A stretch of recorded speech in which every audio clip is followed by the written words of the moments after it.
धाराशिवला एक मॉडेल जिल्हा करण्यासाठी आम्ही विचार करतोय. त्यावेळेसची जी UPSC स्पर्धा परीक्षा होती आणि आजची जी स्पर्धा परीक्षा आहे आपण पाहताय, काय फरक दिसतो आपल्याला? उत्तराची तयारी करण्यापेक्षा प्रश्न लिहून प्रश्न समजले पाहिजे. किल्लारीचा भूकंप कसा हँडल केला आणि शिवाय रिसेटलमेंट असेल. भीतीचं वातावरण खूप जबरदस्त होता. माझ्या स्वप्नातला जो धाराशिव आहे अच्छा, तो असला पाहिजे. आम्हाला तर हा रस्ता खूप मोठा वाटतोय साहेब, कारण ह्या ॲस्पिरेशनल डिस्ट्रिक्टमध्ये आमची बाजी कायम आहे. नक्कीपेक्षा पुढे जाऊ शकतो. धाराशिव लोकसभेसाठी हे नाव पुढे येत आहे, चर्चेमध्ये येत आहे. राजकारणात यायलाच पाहिजे असं फायनल नाही आहे. पाणी ह्या विषयाने इथला भाग खूप त्रस्त आहे. 20 TMC होता की 18 TMC होता, तेवढं देण्याचं काम तर सुरूच आहे. हो, 21 TMC होता. हां, मी 178 TMC बद्दल बोलतोय. नमस्कार. स्वराजपत्र इन कोलॅबरेशन विथ धाराशिव 2.0 प्रस्तुत करीत आहे your talks he podcast series. तर आजचे आपले गेस्ट आहेत श्री प्रवीण परदेशी सर. तर यांच्या व्यक्तिमत्वाविषयी सांगायचं झालं तर हे member of capacity building commission government of India plus state गव्हर्नमेंटचं जे थिंक टँक आहे मित्रा महाराष्ट्र इन्स्टिट्यूट फॉर ट्रान्सफॉर्मेशन, त्याचे ते मुख्य कार्यकारी अधिकारी आहेत. तसेच त्यांनी युनायटेड नेशन्समध्ये विविध पदांवरती कार्य केलेलं आहे. शिवाय 1993 साली जेव्हा किल्लारी इथे भूकंप झाला त्यावेळेस ते लातूरचे जिल्हाधिकारी होते आणि त्यांनी तिथे केलेली कामगिरी अतिशय उल्लेखनीय आहे. तर प्रवीण परदेश सर, आपलं स्वागत आहे या पॉडकास्टमध्ये. तर आपण आपल्याविषयी आम्ही जेव्हा अभ्यास केला त्याविषयी एक लक्षात आलं की आपण इथलेच भूमिपुत्र आहात, सोलापूरचे भूमिपुत्र आहात. तर सोलापूरचे भूमिपुत्र असताना एक सीमा लगत असलेला जिल्हा, तिथून आपले वडील हे डिफेन्समध्ये होते. प्रवासांमुळे त्यांनी विविध शहरांमध्ये फिरत होते. त्यावेळेस आपलं शिक्षण विविध ठिकाणी झालेलं आहे. विविध ठिकाणी झालेल्या शिक्षणामध्ये आणि आपण दिल्ली युनिव्हर्सिटीमधून ग्रॅज्युएट देखील आहात. तर हे शिक्षणामधून आपल्याला IAS का हवं असं वाटलं आणि होताना आपण ऑल इंडिया रँक 1 1985 बॅच ते ऑल इंडिया रँक 1 आहेत. तर ह्या प्रवासाविषयी आणि अभ्यासाविषयी एज्युकेशन आपलं कसं झालं याविषयी काय सांगा? धन्यवाद. सोलापूर आणि माझे वडिलांचा जो संबंध आहे, माझे वडील नेहमी सांगायचे की त्यांचे वडील एक शिक्षक होते आणि आम्हाला लहानपणी सांगायचे की त्यांची पगार महिन्यातली 8 रुपयाची होती. ते 8 रुपये आणि ते जवळपास 8 भाऊ होते. आणि शाळेमध्ये म्हणजे कॉलेजमध्ये जेव्हा गेले माझे वडील, तर रोज त्यांना जेवण खायला पण त्रास व्हायचा. त्यांची बहीण कधी कधी डब्बा करून बसमध्ये ठेवायची आणि ते पळत येऊन नाशिकला बसमधून तो डब्बा घ्यायचे. तर त्यांनी मला जे बिंबवलं आमच्या मनावर की स्वतः एफर्ट करून आपण पुढे जाऊ शकतो आणि काही गोष्ट तुम्हाला ऐता मिळणार नाही. तर लहानपणीपासून आम्हाला ते खूप चांगल्या पद्धतीने बिंबवलं. दुसरा विषय IASचा जो आला तो की भारताचा प्रत्येक कोपरा ना कोपरा ह्याच्यामध्ये ते आम्हाला घेऊन जात होते. आणि त्यावेळी गाडी असायची ॲम्बॅसेडर गाडी.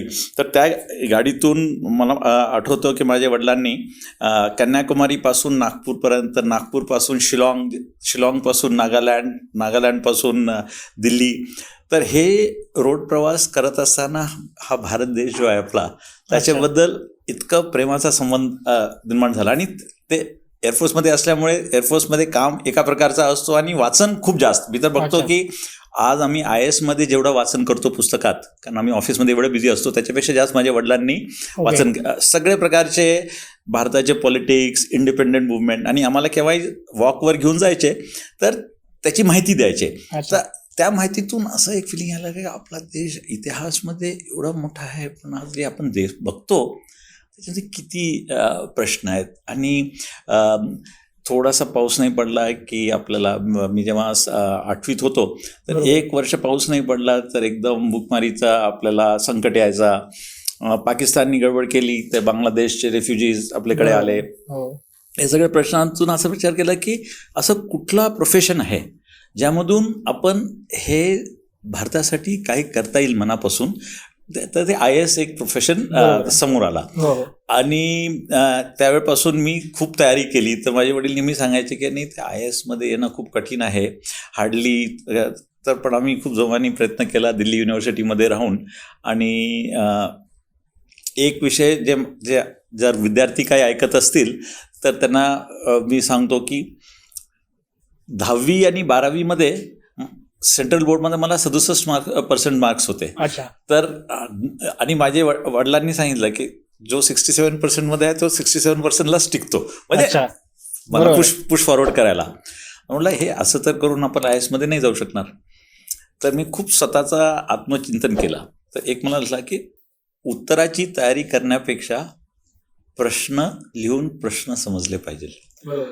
आणि IASची पूर्ण परीक्षाची तयारी मी उत्तर समजण्यापासून नाही केली, प्रश्न समजण्यापासून केली. तर बरोबर. माझी एक पूर्ण नोटबुक होती ज्यात मागचे 10 वर्षाचे सगळे प्रश्न लिहून काढले आणि प्रश्नांना समजून घ्यायचा. म्हणजे एक्झाम पॉईंट ऑफ व्ह्यूने आपण तयारी केली. एक्झाम पण थोडासा ना विचार आपल्या डोक्यात, आपल्याला काय असतो आपले एज्युकेशन सिस्टममध्ये की खूप जास्त माहिती आपल्या डोक्यात भरवली जाते बरोबर. आणि विद्यार्थी आपले असे तयार होतात की माहिती सगळी असते आणि कुठलाही प्रश्न आला की सगळी माहिती त्याच्यावर द्यायची, बरोबर. हे एक आपली मनातली एक इच्छा असते. आणि ती एवढी फार यशस्वी राहत नाही, कारण प्रश्न खूप स्पेसिफिक असतो आणि तेवढीच माहिती तिथे दिली आणि बरोबर. प्रश्न करायचे किंवा एक्झामिनरच्या डोक्यात काय आहे बरोबर आहे. त्याचा विचार नाही केला तर आपला उत्तर जरी बरोबर असेल तरी मार्क्स मिळत नाही. म्हणजे माहिती देऊन उपयोग नाही. माहिती देऊन उपयोग नाही, प्रश्नाचं उत्तर देणे. मला वाटतं त्यावेळेस वर्ड्स लिमिट पण नव्हती, आता वर्ड्स लिमिट आली. तर ती वर्ड लिमिट असायची, काही प्रश्न 50 शब्दात करायचे, काही 250, काही मोठे, आणि त्यामध्ये आपला मुद्दा मांडायचा. ओके.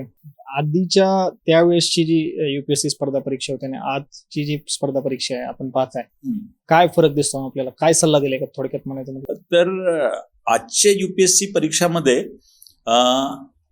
अजून जास्त स्किल सेट, कौशल्याचा उपयोग जास्त केलेला आहे. जसं प्रिलिमिनरी परीक्षा जे आमच्या काळात व्हायची, तर त्या प्रिलिमिनरी परीक्षामध्ये फक्त माहितीची चाचणी व्हायची.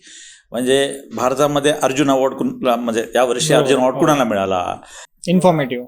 म्हणजे कापूसमध्ये रोग आला तर हा रोगसाठी काय केमिकल वापरला पाहिजे किंवा काय औषध वापरली पाहिजे, अशा प्रकारचे प्रश्न यायचे, म्हणजे माहिती. बरोबर आहे. आता 1/3 प्रश्न इंटेलिजन्सचे प्रश्न आहे की अमुक गाडी ह्या स्पीडनी जात असेल आणि तुम्ही त्या स्पीडनी येत असाल आणि तर त्याच्यामध्ये कुठल्या पॉइंटला त्याची रिझन असोसिएशन आहे, म्हणजे विचार करून ते. तर 1/3 त्याच्यावर गेलाय.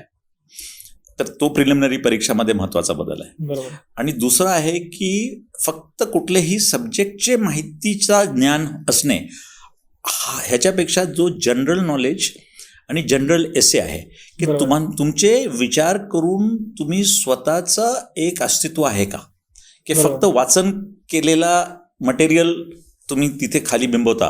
बरोबर. ह्याच्यामधला फरक 2 महत्वाचे वेगळे सब्जेक्ट्स आणून त्यांनी केलेला आहे. आता एक जनरल स्टडीज आणि एक जनरल एसे, जो आमच्या काळात नव्हता. जनरल स्टडीज होता, पण जनरल स्टडीमध्ये पण आमच्या वेळात तेच की माहिती की भारताचा फ्रीडम स्ट्रगल. एक्झामिनरला पण टास्क होता की माहिती तरी आहे काय, त्या दृष्टिकोनातून बघायचे. आपण ऑल इंडिया रँक 1 झालात, आपण परत ऍडिशनल कलेक्टर म्हणून काम केलं सांगलीमध्ये, परत बऱ्याच विविध पदांवर काम केलं. प्रशासनाचा आपल्याला 30 वर्षाचा अनुभव, त्यात एक आम्ही आपले जी उदाहरणं बघितली, आपल्या कामाची पद्धत बघितली, तर आपण काम करताना खूप डीपमध्ये जाऊन काम करता किंवा त्या पाठीमागचं प्रॉब्लेम काय म्हणतात इव्हॅल्युएशन मध्ये जास्त भर देता. आणि ते इव्हॅल्युएशन आपण जेव्हा लोकांच्या म्हणजे नजरेत आला ते म्हणजे तो आपली कारकीर्द होती ती 1993ची किल्लारी भूकंपाची. आम्ही पवार साहेबांचा आपला केलेला उल्लेख, जे आपण बैलगाडीवरती झोपला होता आणि त्यांना आउट ऑफ नोवेअर त्यांना लक्षात आलं की डिस्ट्रिक्ट कलेक्टर बैलगाडीवरती आराम करण्यासाठी झोपलेले आहेत. तर या गोष्टी कशा आपण हँडल केल्या, किल्लारीचा भूकंप कसा हँडल केला, आणि शिवाय रिसेटलमेंट असेल किंवा तिथले प्रश्न काय होते, हा किल्लारीचा प्रसंग कसा होता आणि आपण यात कसं. मी त्यावेळी 28 वर्षाचा होतो फक्त. तर त्यावेळी काय झालं की पहिलाच वर्ष जेव्हा मी जिल्हाधिकारी झालो तो खूप मोठा दुष्काळ पडला होता. अच्छा. खूप मोठा दुष्काळ. आमदार लोक येऊन सांगायचे, सर हे तर 40% पाऊस पडलेला आहे, दुसरं पण फेरी, आणि रबीमध्ये नेहमी येतो पाऊस आपले लातूर आणि ते एक थेंब नाही पडला होता, आणि खरीफला जे काही थोडाफार पडला तेवढाच पाऊस होता. आणि त्यावेळी आपल्यासारखे इतके मोठे धरणं नव्हते, एवढे पाझर तलाव नव्हते. तर तिथे काय म्हणू का आपली प्रॅक्टिस झाली की 1 वर्ष मी पूर्ण तालुका निहाय फिरत होतो आणि दुष्काळाला आपण एक्सपर्ट झालो आहोत त्याला हँडल करण्याकरता.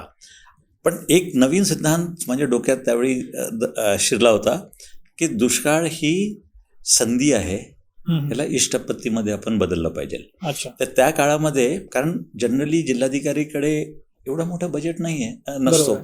तर त्या पिरियडमध्ये आम्ही इष्टपत्ती करण्याकरता पहिला मुद्दा काय बघितला की पाणी. तर पाणीसाठी पाझर तलाव करणे.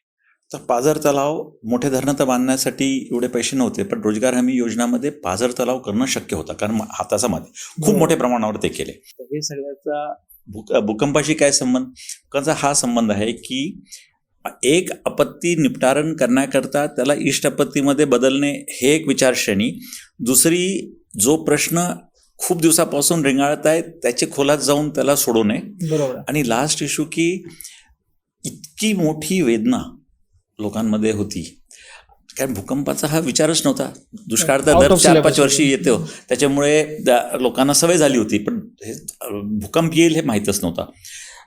आणि भीतीचं वातावरण खूप जबरदस्त होता. दुष्काळामध्ये भीती येत नाही, पण इथे भीती, कारण आफ्टर शॉक्स असतात, भूकंप कुठलाही आला तर ते. तर हे सगळं कमी करण्याकरता खूप जास्त वाचन केलं. आम्ही पहिला निर्णय काय घेतला लातूरला, की मेन एरियामध्ये जवळपास 15,000 कुटुंब बेघर झाले होते. म्हणजे जो आपला किल्लारी, सास्तूर ह्याचा जे कोर बेल्ट होता, एक इथं 10 सर्वात- किलोमीटर, हा, 10-12 हा, हा. किलोमीटरचा radius. म्हणजे एक 50 गावं. हा. तर ह्या 50 गावामध्ये प्रत्येकाला पहिले 1 आठवड्यात राहण्याचा सहारा दिला पाहिजे. निवारा. तर हा कसं देता येईल, कारण पाऊस पडत होता त्यावेळी. एका वर्षापूर्वी रबीचा पाऊस नाही आला, नेमका भूकंप झाल्यानंतर रबीचा धोधो पाऊस पडत होता, कारण सप्टेंबर महिन्यात भूकंप झाला, तर धडाधड पाऊस पडतो. आणि पावसामध्ये लोक जर एक्सपोज झाले, तसंही वेदना आतून, नंतर मार लागला. आणि हे तर आम्ही हे पत्र्याचे शेड्स केले, जे कुठेही जनरली करता येते. त्याला पिण्याच्या पाण्याची सोय केली, स्वच्छ पाण्याची. आणि जे दुष्काळाचा अनुभव होता की आपण दुष्काळामध्ये पाणी देणं खूप महत्त्वाचं असतो, तर त्याच टँकर्सला आम्ही इथे वापर केला. अच्छा. तर इथून माझ्या माहिती जेवढा मी अभ्यास केला, आपण रिसेटलमेंट एक्सपर्ट झाल्यासारखं झालात. आपण त्यानंतर युनायटेड नेशन्समध्ये काम केलं, बऱ्याच रिसेटलमेंट्स ग्राउंडवरती आपण जबाबदाऱ्या पार पडल्या. त्यानंतर युनायटेड नेशन्स आल्यानंतर जेव्हा आपण वापस आलात आणि आता आपण या भागात येतात, तर आपल्या भागाचा विकास आज कुठल्या स्टेजला आहे आणि हा भाग जागतिक लेवलवरती काय विकास करायचं म्हटलं, कुठल्या परिभाषेवर विकास करावा? तर या संदर्भात मी असं सांगेल की खरोखर ऑलमोस्ट 10 वर्षापूर्वीपर्यंत आपला देश स्थिर होता. खूप वाईट वाटायचं, म्हणजे इतका पोटेन्शियल. पण मागच्या 10 वर्षात मोदीजी जेव्हापासून प्रधानमंत्री झाले आणि ही सरकार आली, जे निर्णायक सरकार आहे, सबका साथ सबका विकास आणि इन्फ्रास्ट्रक्चर डेव्हलपमेंट, आर्थिक विकास, तर याच्यातून आपला देश आता बाकीचे देशांचे स्पर्धेमध्ये पुढे आलेला आहे. तर सर्वात मोठी अचीवमेंट ह्या सरकारची अशी आहे, जे कुणी बोलत नाही त्याच्यावर, की प्रत्येक शेवटचा माणूस ह्याला डायरेक्ट डीबीटीनी एक जो इन्फ्रास्ट्रक्चर भारताला कुठलेही अमेरिकन देशला स्पर्धेमध्ये येणार आहे, त्याला आपण डिजिटल पब्लिक स्टॅक म्हणतो. म्हणजे त्याच्यात 3 भाग आहे, की प्रत्येकाच्या घरी फायबर किंवा वायफाय सारखी इंटरनेट पोचलेली आहे. बरोबर. मोबाईल 5G किंवा 4G स्मार्टफोन आलेला आहे.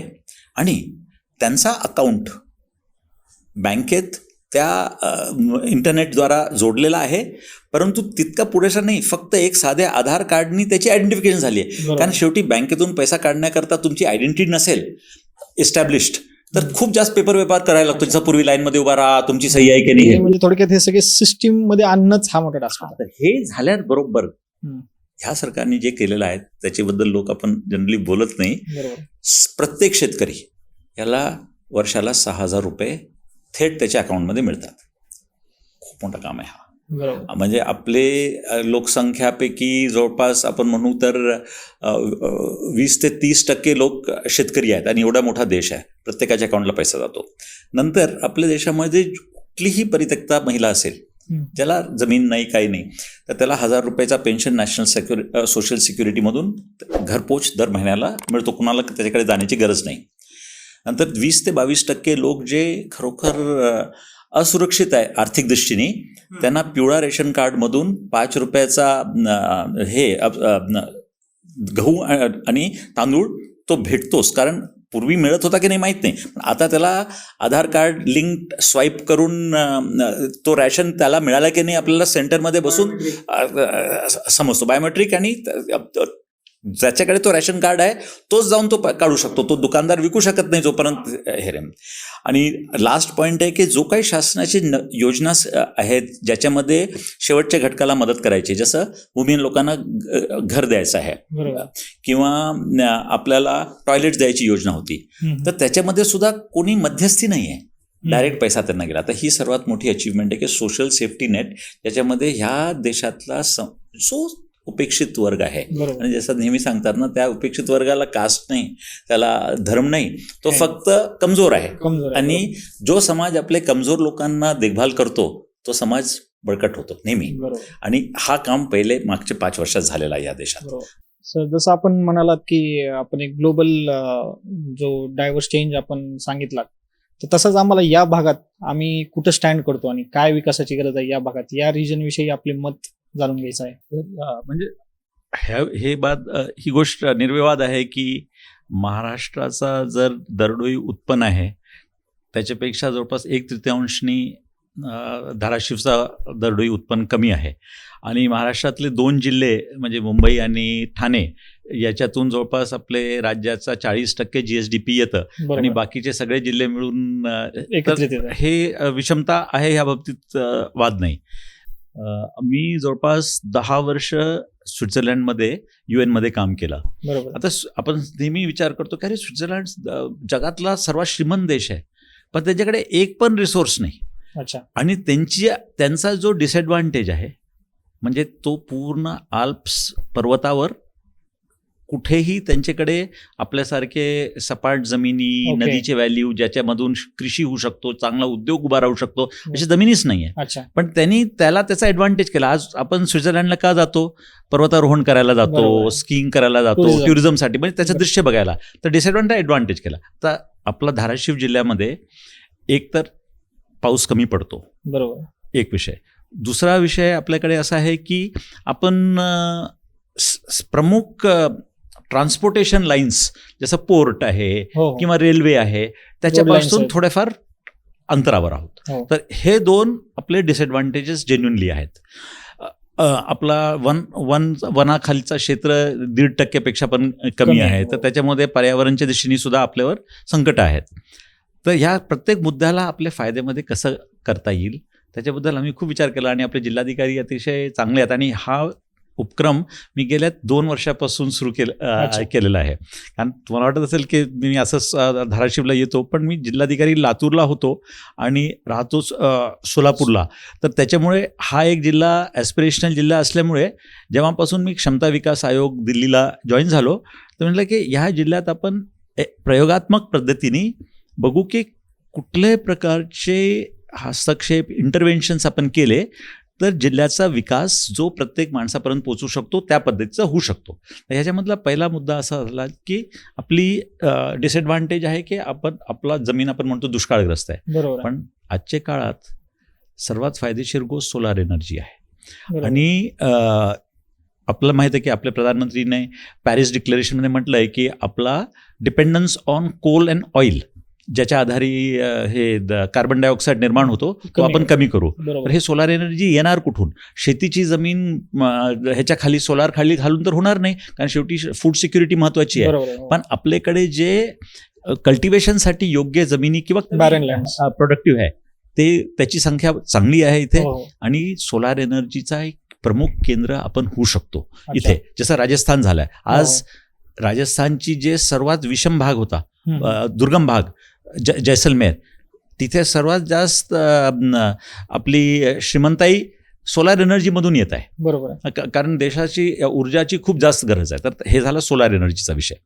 दुसरा आपल्याकडे जे विशेष गोष्ट अशी आहे की आपला जो गोट फार्मिंग आहे आणि आपली जे प्रजाती आहे उस्मानाबाद गोट, तर ह्याच्या बाबतीत सगळे मिडल ईस्ट देशामध्ये खूप जास्त मागणी आहे.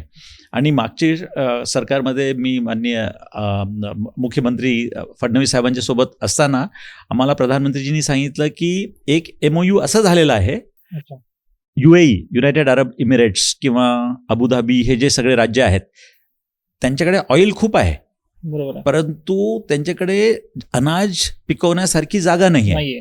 हां, Exactly. आणि आपल्याकडे ऑइल नाही आहे, तर त्यांनी म्हटलं की आम्हाला तुम्ही फूड सिक्युरिटी द्या, आम्ही तुम्हाला एनर्जी सिक्युरिटी देऊ. बरोबर. तर त्यांचे फूड सिक्युरिटीमध्ये गोट मीट हे एक डेलिकसी आहे. तर बरोबर. याचा एक्सपोर्ट क्वालिटी करणे, याच्यामध्ये जो भूमिहीन शेतकरी आहे किंवा भूमिहीन आपले ग्रामीण रहिवासी आहे हां. त्याला सुद्धा गोट रेअरिंग करणं शक्य आहे. बरोबर. सगळे लोकांच्याकडे शेती नाही आहे. तर हे 2 ॲडव्हान्टेजेसला आपण पुढे नेलं बरोबर. तर आपल्याला चांगल्या पद्धतीचा विकास आपल्या जिल्ह्याला आपण करू शकतो. आता ह्याच्यावर जो करण्याची आवश्यकता आहे शासनाची ती झालेली आहे, हे अच्छा. आपल्याला लक्षात आणलं पाहिजे. तुम्ही जे पहिले प्रश्न विचारला होता ज्याचा मी उत्तर फक्त पाटली दिला, की आपल्या सरकारने एक मुद्दा सोडवला की जे शेवटचा वर्ग आहे त्याच्यापर्यंत शासनाचा जो काही मदत पोचण्याची आवश्यकता आहे ते पोचवली. बरोबर. पण दुसरा मुद्दा जे मी बोलू शकलो नाही ज्याचा उदाहरण आपला जिल्हा आहे की मी ज्यावेळी सीएम ऑफिसला होतो तर आपण हायवेचा कार्यक्रम जोराने घेतला होता. हो हो. तर हायवे कन्स्ट्रक्शनमध्ये मोठा विषय बांधकाम नाही आहे, हं. जमिनी मिळवणं आहे, लँड ॲक्विजिशन. Land acquisition. त्याचं कारण काय आहे की शेतकरीला खूप वाईट अनुभव आहे पूर्वीचा, हो. की माझी जमीन गेली, वर्षानुवर्ष आम्ही भांडतो कोर्टात, मला आणि दुसरे लोकांची खुशाली झाली, त्यांची आर्थिक विकास झाला, मोठा रस्ता झाला, तर ज्याची जमीन गेली नाही तो श्रीमंत झाला, बरोबर. आणि मी ज्याच्यामुळे तो लोक श्रीमंत झाले तर मी तर शेवटचा आहे. बरोबर. तर मी तो धोरण फडणवीस साहेबांचे म्हणण्यावरून केलं की आपण 5 पट किंमत अच्छा. डायरेक्ट देतो. बरोबर. तर जर बाजारभाव रजिस्ट्रेशनचे ड्यू आहे 1 लाख रुपये एकर असेल तर आपण डायरेक्ट 5 लाख देतो त्याला. आणि या धर्तीवर आपला जो उस्मानाबाद औरंगाबाद हायवे आहे जो आज इतका चांगला झालेला आहे, मी काल परवाच गेलो हो. औरंगाबादला, आम्ही कॅल्क्युलेट केलं की 5 तास, कारण माझा अनुभव होता लातूरला आपल्याला हा. जायला 5 तास आधी लागला, लागायचे 5. 3.5 तासात आम्ही पोहोचलो. हो. तर आणि ट्रॅफिकही नाही आहे. तर हे जे इन्फ्रास्ट्रक्चर आपल्याकडे आलेलं आहे त्याचा उपयोग आपण केला पाहिजे. तर बरोबर. इन्फ्रास्ट्रक्चर झालेलं आहे आपल्याकडे.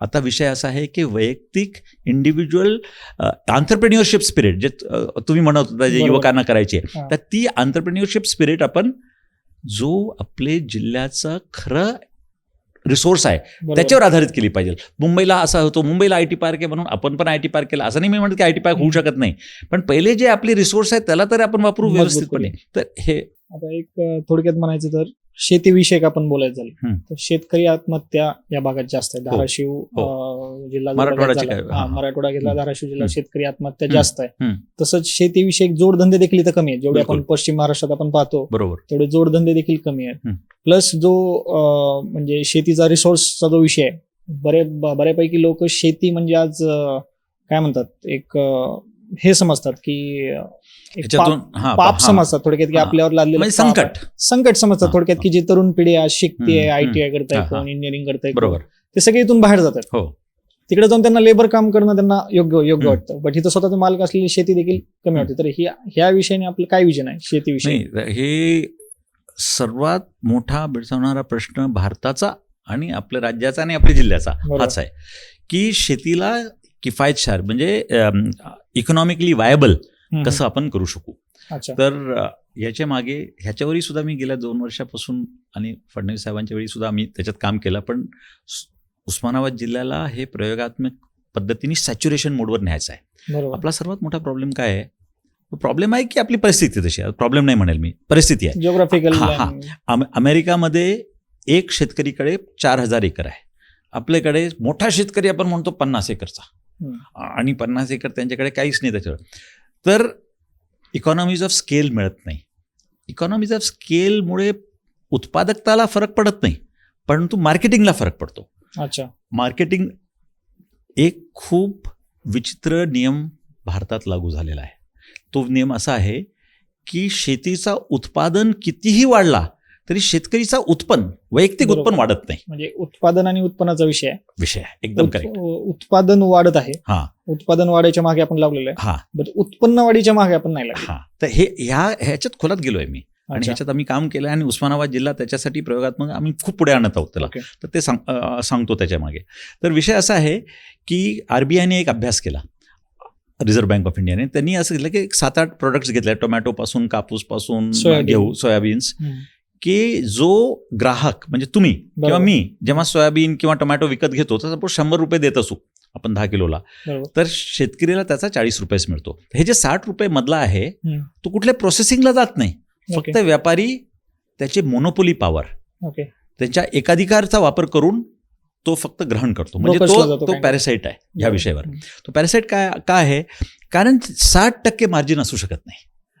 सगळं काम तर शेतकऱ्यांनी केलेलं आहे बरोबर. आणि त्याचे पदरी फक्त 40% पडतोय. हम्म. तर हे मार्जिन कमी करण्यासाठी मार्केटिंगचा ऍक्सेस त्याला मिळाला पाहिजे. तर बरोबर. आम्ही पहिला काम केलं की मार्केटिंगची संख्या वाढवली. महाराष्ट्र एकमेव राज्य आहे जिथे आपण प्रायव्हेट लायसन्सिंग देऊ शकतो. APMCची मोनोपोली कमी केली. बरोबर. फक्त APMC मध्ये रजिस्टर्ड जे ट्रेडर्स होते ते त्या तालुक्याला घ्यायला शकते. हो, हो. तर सपोज तुम्ही शेतकरी आहेत, आता भारतामध्ये जवळपास 130 मिलियन शेतकरी आहेत आणि कन्झ्युमर्स आहे 1.4 बिलियन. पण व्यापारी जे APMC मध्ये रजिस्टर्ड काही लाख असं आहेत, तर सगळे शेतकऱ्यांना फक्त तेवढे लाख लोकांना विकायचं आहे. बरोबर. तर तुम्ही जर कुठले शेतकरी गेला आपल्या व्यापारीकडे, त्याला सांगितलं की अरे मला माझा माल ह्या रुपयाला नाही, हे खूप कमी म्हणतो, तुम्हाला तुझा बरोबर. माझ्याकडे 100 लोक अजून आहेत शेतकरी जो द्यायला तयार आहेत. हो, हो. तर हे कसं मोडून काढायचा? बरोबर. तर आम्ही शेतकरींचे फार्मर प्रोड्युसर्स कंपनीज केलेत. आपले धाराशिव जिल्ह्यात 450 केले आहेत, आहेत. आणि गेल्या 1 पण वर्षापासून त्या 450 पैकी मला वाटतं काहीतरी 42 वगैरेच ऍक्टिव्ह आहेत. आणि त्यांना ॲक्टिवेट करण्याकरता आपण स्मार्ट प्रोजेक्ट आणलेला आहे. स्मार्ट प्रोजेक्ट जागतिक बँकेचा आहे. हो. त्या प्रोजेक्टला कार्यान्वित करण्याकरता 60% आपण अनुदान देतो.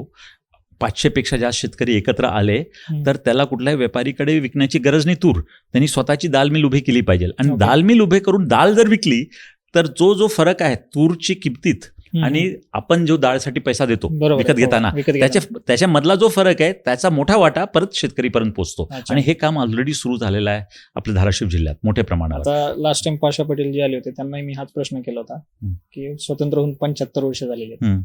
अजूनही आपण बेसिक सिस्टीम वरतीच चर्चा करतोय हम्म. की का हम्म. ही बेसिक सिस्टीम कन्झ्युमर, शेतकरी हम्म. आणि मधला जो एजंट आहे हम्म. ह्यातली आपण सिस्टीम व्यवस्थित का लावू शकत नाही? हम्म. हम्म. हा एक माझा बेसिक प्रश्न आहे. 75 वर्ष होऊन देखील आज या तीच परिस्थिती आहे. नाही, आपल्याला मोठी प्रॉब्लेम अशी आहे की युरोप आणि फ्रान्स आणि अमेरिकामध्ये मोठे शेतकरी आहे. हो. फक्त त्यांचा 1% कमी वर्ग शेतकरी वर्ग आहे. अच्छा, तर शेतकरी पॉवरफुल आहे. जसं एक मर्सिडीज फॅक्टरी आहे, अच्छा. सपोज एकच आहे, तर तो जो किंमत म्हणेल ती तो किंमत- लावू शकतो ना. बरोबर आहे. 2 लाख मर्सिडीज फॅक्टरी असते आणि 2 लाख मर्सिडीज गाड्याचे उत्पादक असते बरोबर. आणि तुम्ही फक्त एकच बायर असाल, हम्म. तुम्हाला तू नाही देत ना मला, मी देतोय त्याच्याकडे. अच्छा. तर प्राइस फॉर्मेशन जो आहे तो शेतकऱ्यांच्या हातात ती सत्ता नाही आहे. ती Okay. सत्ता निर्माण करण्याकरता शेतकऱ्यांचे एकत्रित गट तयार करणे मोठे महत्वाचं आहे. तो पहिला काम इथे आपण केलेला आहे. पण फक्त संघटन करून होत नाही. दुसरा भाग आहे त्याला प्रोसेसिंगचा इन्व्हेस्टमेंट पाहिजे. बरोबर. कारण शेवटी फक्त एकत्र 1000 शेतकरी आले तर करणार काय? हो, तर दालमिल त्याची स्वतःची असली पाहिजे. बरोबर. ग्रेडिंग, सॉर्टिंग त्याच्याकडे असला पाहिजे. तो सपोज जर संत्र्याचा किंवा आपल्याकडे मोसंबी आहे मोसंबी आहे. त्याचा जर प्रोड्युसर असेल तर कोल्ड स्टोरेज त्याच्या हातात असलं पाहिजे. बरोबर आहे. त्याच्या हातात केळी असेल असेल. हा, तर जेव्हा किंमत बरोबर आहे, सगळे व्यापाऱ्यांना माहिती आहे की ज्यावेळी संत्रा किंवा आंबा येतो त्यावेळी किमती घसरायचे, हम्म. कमी ह्याच्यात घ्यायचं आणि त्यांच्याकडे कोल्ड स्टोरेजमध्ये ठेवून जेव्हा किमती चांगल्या असतात बरोबर. तेव्हा विकायचं. तर हे काम जर शेतकरीपर्यंत पोहोचला तर हे दोन्ही काम सर्वात महत्वाचे आहेत आणि ह्याच्यावरचा इन्व्हेस्टमेंट आता होत आहे. आणि ह्याच्यामध्ये जे कायद्याला पोषक गोष्टी होते, हो, हो. कायदा सुद्धा आपल्या विरोधात होता. कायद्यामध्ये काय होता की फक्त APMC मध्ये रजिस्टर्ड ट्रेडर हम्म. शेतकरीकडून विकत घेऊ शकतो. बरोबर आहे. तर तो मोनोपोली आपण कमी केली. फडणवीस साहेबांच्या काळात आपण कमी केली की अच्छा. खाजगी गुंतवणूक पण येऊ शकते. बरोबर. तर आपण जर विचार केला की जर जेव्हा तुम्ही लहान असाल, एअर इंडिया एकच एअरलाईन्स होती. हो, हो. आता त्याच्यामध्ये ती आहे नाही आहे. आज आपल्याकडे एअर पूर्ण इंडियामध्ये monopoly चॉईस आहे हम्म. किंवा दुसरी एअरलाईन हो. इंडिगोमध्ये चॉईस आहे. 3-4 एअरलाईन आले, त्यांच्या हा. स्पर्धामध्ये गुणवत्ता कस्टमरला मिळते. बरोबर आहे. इथे आपल्याला जास्तीत जास्त मार्केटिंग ग्रुप्स आणायचे सोबत, बरोबर. म्हणजे शेतकरीला चॉईस मिळाला पाहिजे की कुणाकडे विकायचा आणि किती प्रोसेस. बरोबर. तर हे काम आपण करतो. शेतीच्या उत्पादनानंतरच्या गोष्टीवर बोललो, पण जो इथला मेन मुद्दा आहे तो म्हणजे पाणी. हम्म. पाणी ह्या विषयाने इथला भाग खूप त्रस्त आहे. हम्म. तर पाणी या विषयाने काय केलं पाहिजे आपल्याला काय वाटतं? आपण आपला तुम्ही प्रश्न माझ्यासोबत 14ला पण या. अच्छा. 14 तारखेला, याच 14 तारखेला ओके. जो वाटा कर्नाटक, तेलंगणा आणि महाराष्ट्राला दिलेला आहे कृष्णा नदीचा, हो. त्याच्यापेक्षा अतिरिक्त 178 TMC पाणी पुराच्या वर्षी, दरवर्षी नाही, अच्छा, पुराच्या वर्षी. पण पूर 3 ते 4 वर्षात आहेच. एकदा येतो, ज्यावेळी अतिवृष्टी होते. हो. कारण क्लायमेट चेंजमुळे अतिवृष्टीचं प्रमाण वाढलेलं आहे. आहे 3 ते 4 वर्षात आहे. हा, आणि काय होतो की ज्यावेळी तिथे अतिवृष्टी होते त्यावेळी आपल्याकडे दुष्काळ असतो. बरोबर आहे. हे पण क्लायमेट चेंजचा भाग आहे. हो. तर 178 TMC पाणी पूरचा नुकसान करून कर्नाटकचाही फायदा नाही, त्याला ते फक्त समुद्रात सोडायला लागतो आणि जाता जाता एवढं नुकसान करून जातो, शेती पडते खाली. तर आम्ही 14 तारखेला हा प्रोजेक्ट मी तेव्हाच केला होता. मी इनफॅक्ट पवार साहेबांना पण दाखवलं होतं त्यांची गाडीत बसून. अच्छा. पण काय झालं की त्यांनी आणि पूर्वीच्या सरकारने थोडं देखील लक्ष दिलं नाही त्याच्यावर. तर जेव्हा ही नवीन सरकार आली तर पहिली बैठक मी फडणवीस साहेबांना सांगितलं की सर, तो प्रोजेक्ट अजूनही इन प्रिन्सिपल ओके जागतिक बँकेचा, पैसे आपण पण उभे करू शकतो, पण जागतिक बँकेकडून ग्लोबल बेस्ट प्रॅक्टिस आपल्याकडे येऊ शकते. कारण त्यांनी हे कामं आपल्या देशात पण केलेले आहेत, म्हणजे कोसी नदीमध्ये केलेलं आहे, व्हिएतनाममध्ये केलेलं आहे त्यांनी तसं काम. तर हे प्रोजेक्ट 1 आठवड्यापूर्वी फायनली मंजूर झाला. त्याची टीम येत आहे. त्याच्यामध्ये जो जगातले सर्वात आपण बोलतोय ते कृष्ण मराठवाडा सिंचन प्रकल्प. पण तो ह्याच्यापेक्षा पलीकडे जात आहे. कृष्णा मराठवाडा जो सिंचन प्रकल्प आहे त्याच्यामध्ये जेवढं पाणी आपला कृष्णाचा आहे, तो मला आठवत नाही 21 TMC होता की 18 TMC होता, तेवढं देण्याचं काम तर सुरूच आहे. 21 TMC होता. मी 178 TMC बद्दल बोलतोय. ओके. जो पाणी एक्सेस आहे आणि डिवास्टेटिंग आहे. आणि दुसरा मुद्दा जे मी समजून सांगू शकलो नाही, कारण या विषयामध्ये मी भरपूर तज्ञ आहे, की जसं भूकंपाचा प्रतिकार करण्याकरता भूकंपरोधक घरं बांधली पाहिजे, तसं पुराला प्रतिबंधक करण्याकरता आपल्याला blue zone free of construction ठेवली पाहिजे. म्हणजे दर 20-25 वर्षांनी जिथे पूर येतो तिथून घरात, पण तिथे ऑलरेडी बांधकाम झालेले आहेत, तिथे फॅक्टरीज उभ्या आहेत, आता कोण काढणार त्यांना? त्याच्यामुळे जपानमध्ये ह्याच प्रकारचा प्रॉब्लेम होता टोकियोमध्ये. तर त्यांनी काय केलं, पूर्ण टोकियोमध्ये जितकं पाणी जास्त आहे इडू नदीमध्ये येतो, त्यांनी अंडरग्राऊंड नदी निर्माण केली आणि बिल्डिंग तसेच ठेवले. कारण त्यांना माहिती लोक कुठे जाणार. तेच सूचना आम्ही आता जागतिक बँकेच्या सोबत चर्चा करत आहोत की हा सरप्लस पाणी नदीमध्ये बाहेर पसरूच द्यायचा नाही, अंडरग्राऊंड घेऊन जाऊन जिथे गरज आहे जोडत इथे आणायचा आणि इथे स्टोअर करून ठेवायचा. आणि त्याच्यामध्ये वाटा जो कर्नाटकला असेल तर कर्नाटकला पण द्यायचा, कारण तो वाटा सध्या कुणाचाच नाही आहे. जे लवादनी दिलेला आहे तेवढे पाणीचा वापर करून जो शिल्लक राहतो त्या पाणीचा आहे. तर त्याच्यासाठी 14ला आपली जागतिक बँकेची टीम येत आहे इथे, आणि तो स्कीम वेळ लागेल त्याला करायला. जपानला सुद्धा 5 वर्ष लागले टोकियोमध्ये करायला, पण एकदा तो झाला तर खरोखर आपल्याला सरप्लस पाणी इथे आणता येईल. अनेक योजना आहेत. दुसरे तर सध्या 21 TMC ची वाटतात. सध्या जे चालू प्रकल्प आहेत त्याला एवढा दिवस लागतात, अजून हा भाग पूर्ण पाण्याच्या अपेक्षित आहे. पण ह्याच्यातला फायदा दुसरा काय आहे की जागतिक बँकेचा कुठलाही प्रोजेक्ट टाइम बाउंड प्रोजेक्ट निहाय आणि अतिशय नियोजन पद्धतीने होतो. अच्छा. तर ते तुम्ही पोखरा प्रोजेक्ट बघितला असेल, इथे झालेला आहे. तर ज्या गाव पोखरामध्ये होते त्यांना इरिगेशन, ड्रिप इरिगेशन, त्यांचे हे सगळं झालेलं आहे. कारण आपण मुद्देसूद पहिल्या अभ्यास करण्यामध्ये खूप वेळ आपण घालतो, हे महत्वाचं आहे. आपण जेव्हा घाईघाईत कुठला प्रोजेक्ट करायचा प्रयत्न करतो तर कामाचा आणि घोषणा लवकर होऊन जातात, प्रत्यक्षात कामाची गुणवत्ता राहत नाही. जागतिक बँकेच्या प्रोजेक्टमध्ये विपरीत असते की 1-1.5 वर्ष लागतो त्याची डिटेलिंग करायला, पण तो एकदा डिटेलिंग झाला की त्याची अंमलबजावणी अतिशय चांगली होते. तर त्या विषयावर मी खूप विश्वास करतो की हे आपल्याला करता येईल. अच्छा, नक्कीच. आता ह्यातला सगळ्यात मोठा विषय म्हटला, जसं मी पहिलं म्हटलं तुम्हाला की इथला युथ जे आहे, जो युथ आहे तो इथून ITI होतो, इंजिनिअरिंग होतो, एज्युकेशन सुद्धा इथे कमी प्रमाणात आहे, तो बाहेर मेट्रो सिटीज मध्ये जातो, एज्युकेशन घेतो आणि तिथंच स्थायिक होतो. तर आम्हाला तिकडे जायचं नाही, आम्हाला आमचं एम्प्लॉयमेंट इथं पाहिजे. आपण ह्याविषयी काय आपले म्हणजे काय विचार आहेत की इथं एम्प्लॉयमेंट क्रिएशनसाठी काय करू शकतो? ह्याच्यामध्ये सुद्धा मी खूप हे केलं आहे आणि तुम्हाला प्रत्यक्षात दाखवतो की गेल्या 1 वर्षात आम्ही तो यशस्वी केला. फक्त पहिला उपक्रम आम्ही इथे घेतला आपले अकलूजला. तर एक प्रथम संस्था आहे त्याच्या मार्फत, आणि आम्ही आपले उस्मानाबादला पण, धाराशिवला पण आपण त्याची सुरुवात केली आता, आणि ते सुरू होईल. 2 कॅटेगरीचे लोक आहेत, मुलं आहेत. एक कॅटेगरी अशी आहे की जे 10वी किंवा 12वी पेक्षा पुढे गेलेच नाही. अच्छा. आणि त्याची संख्या जास्त आहे. आणि हा पण आपला बळच आहे, कारण शेवटी समाजात प्रत्येक प्रकारचे लागतात एम्प्लॉयमेंट आणि कुठलाही देश जे घडलेला आहे हम्म. तो सगळे लोक ग्रॅज्युएट होऊन इंजिनियर होऊन त्याच्यातून नाही घडलेला आहे. बरोबर आहे. म्हणजे प्रत्येक कॅटेगरीच्या लोकांनी आपलं आपलं योगदान केलेलं आहे. बरोबर आहे. तर जे 10वी आणि 12वी पर्यंतच पोचले आणि त्याच्यानंतर कॉलेजला गेले नाही, आर्थिक परिस्थितीप्रमाणे किंवा त्यांची रुची बरोबर. नव्हती म्हणून नाही, हो. तर त्यांच्यासाठी काय. तर आम्ही जेव्हा सर्वेक्षण केला तर त्यांची फर्स्ट डिमांड अशी निघाली की आम्हाला लांब काम नाही करायचं आहे. आणि त्याच्यामागे दुसराही कारण असं आहे की अनकॉन्फिडन्स शहरामध्ये घडणं, हो. कॉस्ट ऑफ लिव्हिंग, तिथल्या वाढणार घरांची आहे. किमती जास्त आहे. हो. तिसरा फॅमिलीचा नेटवर्क, हम्म. कधी संकट आला तर बरोबर. इथे आई वडील आपले काही लोक फॅमिलीपासून लांब असतात, जातात. हां, तिथे नेटवर्क नाही सपोर्टिंगचा. हम्म. तर जेव्हा सर्वेक्षण केला तर आम्ही 500 मुलामुलींना प्रशिक्षण दिला. ते तुम्ही जाऊन बघू शकाल अकलूजला. ओके. आणि आम्ही असेसमेंट काय केला तर मुलींसाठी ज्यांच्या लग्न झालेलं आहे आणि पण त्यांना काही म्हणजे थोडा काही एम्प्लॉयमेंट करायची आहे, कारण आपले हा, हा. हजबंडला आर्थिक पार्टनरशिप द्यायची आहे. तर प्रथमच्या माध्यमातून 2 महिन्याचा प्रशिक्षण नर्सिंग असिस्टंट म्हणून त्या महिलांना आपण दिला. बरोबर. सगळ्यांना जॉब्स लागले आणि 15,000 त्यांची सॅलरी आहे. तर जवळपास जॉब निर्माण करणे 10वी-12वीचा हा पहिला विषय आहे जे आम्ही आता इथे सुरू करत आहोत. ओके. हे स्किलिंग ट्रेनिंग. आणि जे ग्रॅज्युएट्स आहेत, जे इंजिनियर्स आहेत, हम्म. त्यांच्यासाठी आपल्याला इथे व्हॅल्यू ॲडेड इंडस्ट्री करण्याची आवश्यकता. म्हणून आपण हम्म. टेक्निकल टेक्सटाईलची मीटिंग म्हणजे तुम्हाला सांगितली 16 16 तारखेला इथे ठेवत आहोत.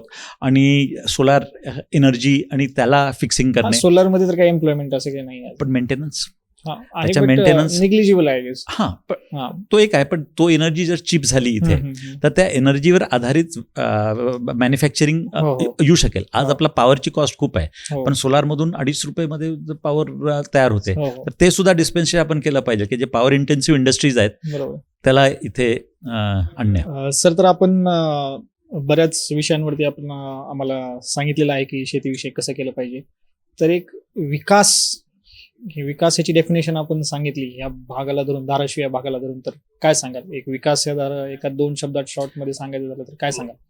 धाराशिवमध्ये प्रत्येक शेतकरी आपले शेतातून पूर्णपणे इतकं उत्पन्न ज्याच्यातून त्याचे मुलांना चांगलं शिक्षण आणि त्याचे जे ॲस्पिरेशन्स आहे, पोटेन्शियल आहे, बरोबर. तो साध्य करू शकतो. तर हा एक विकासाचा प्रतीक राहील.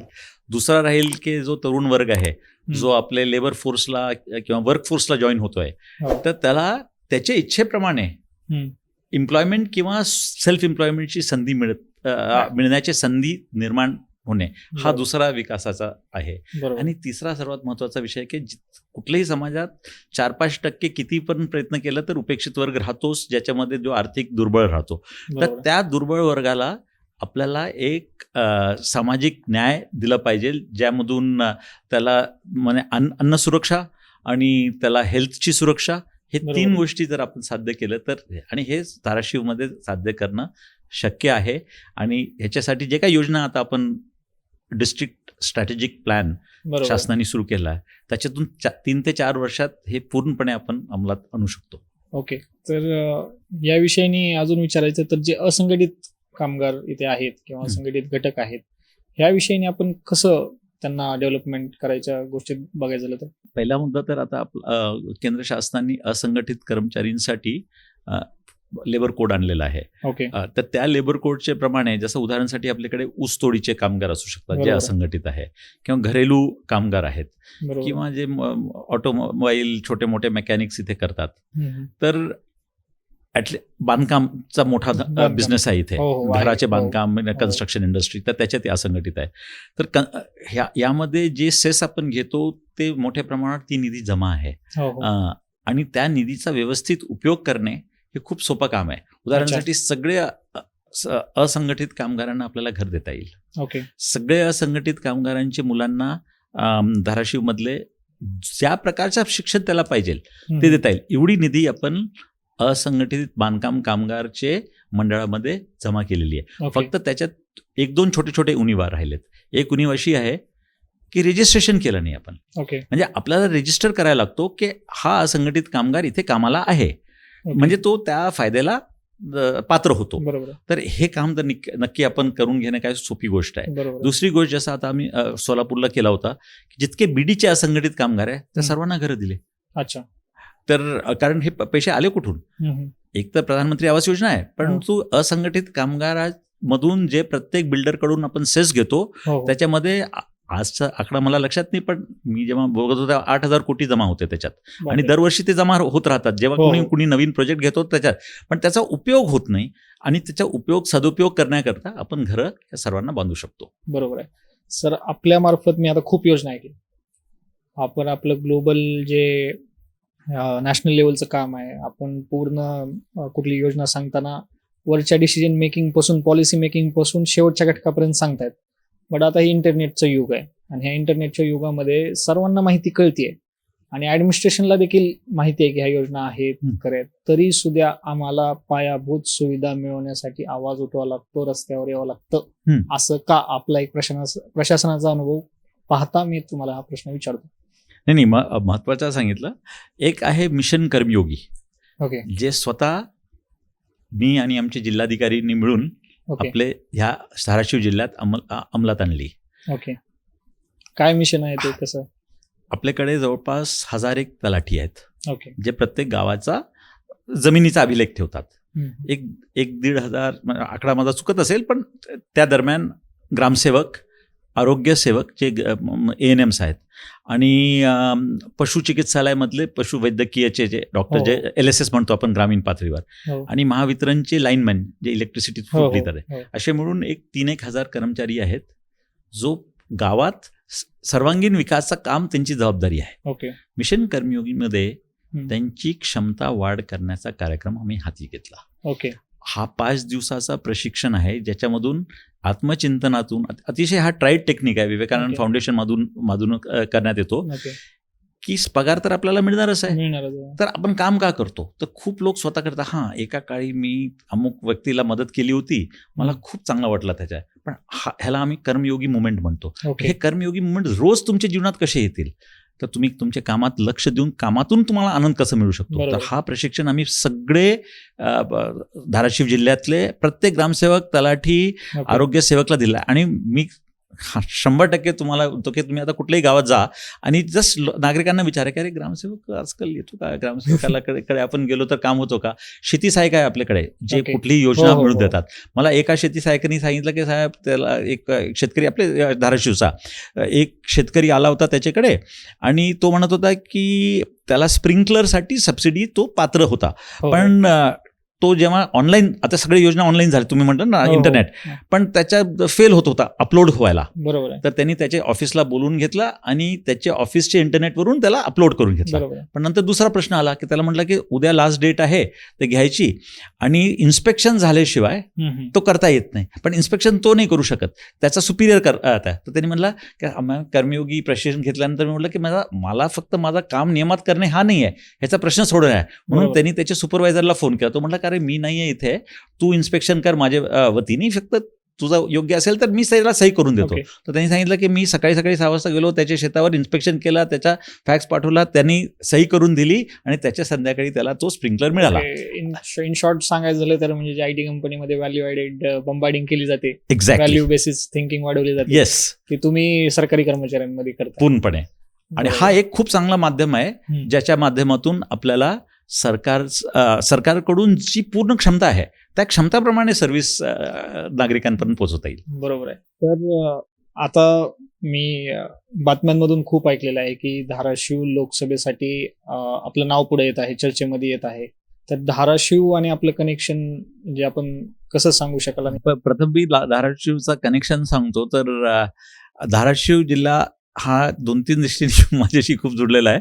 एकतर ज्यावेळी लातूरला मी कलेक्टर होतो, पण लातूर धाराशिवमधून निर्माण झालेला आहे. त्याच्या अगोदर माझे सासरे अरुण बोंगीरवार ह्या जिल्ह्याचे जिल्हाधिकारी होते, आणि माझी पत्नी इथे एक आजच विचारत होती ती की ते शायनिंग स्टार्स म्हणून शाळा अजून आहे का, त्याच्यामध्ये ती शिकायला राहत होती. एनिवे मी जेव्हा कलेक्टर होतो तर लिटिल स्टार आहे. हा लिटिल स्टार हो. हा लिटिल स्टार ती आहे अजून आहे. तर त्या शाळेत आम्हाला ती म्हणत होती मला आपण जाऊन येऊ त्या शाळेत.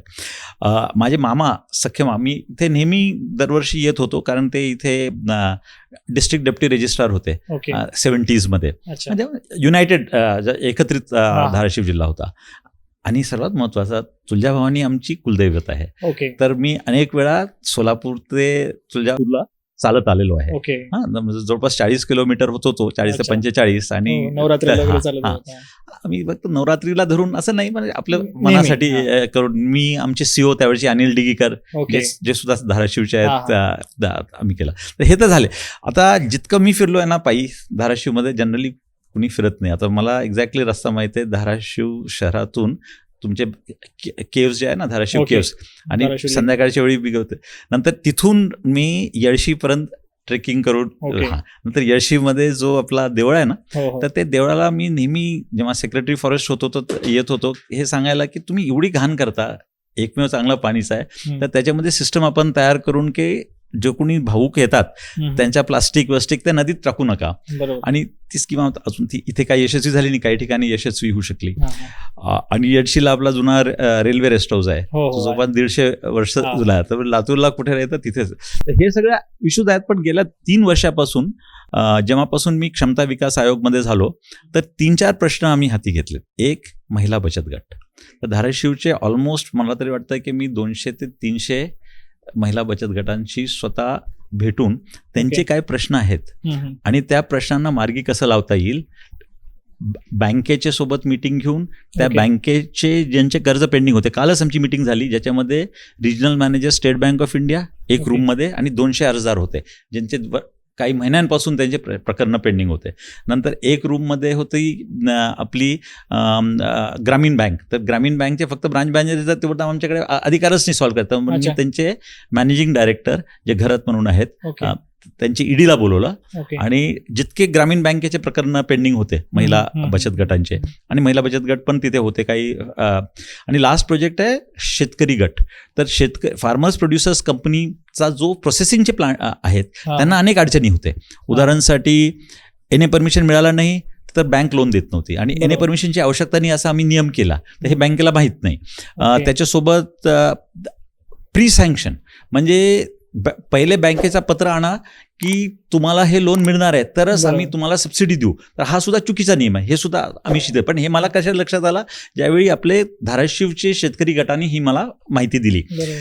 तर असं करून गेल्या 2-3 वर्षापासून मी पर्सनली हम्म. धाराशिवला एक मॉडेल जिल्हा करण्यासाठी आम्ही विचार करतोय. आम्ही जागतिक बँकेसोबत करार करून फक्त ग्रांट बेसिसवर सगळे शासकीय कर्मचारी आणि अधिकारींचे नॉलेज आणि कपॅसिटीमध्ये कमतरता काय आहे बरोबर आहे. आणि प्लॅनिंग क्षमतामध्ये, आणि त्याच्या आधारी हम्म. त्याचा प्लॅन आपण केला, जो आता डिस्ट्रिक्ट स्ट्रॅटेजिक प्लॅन म्हणून तयार झालेला आहे. बरोबर. आणि ह्याची अंमलबजावणी पुढच्या 8 वर्षात आपण केलो हम्म. तर बहुतेक धाराशिवमध्ये जो स्वतःच क्षमता आहे त्याच्यात वाढ दिसू शकेल.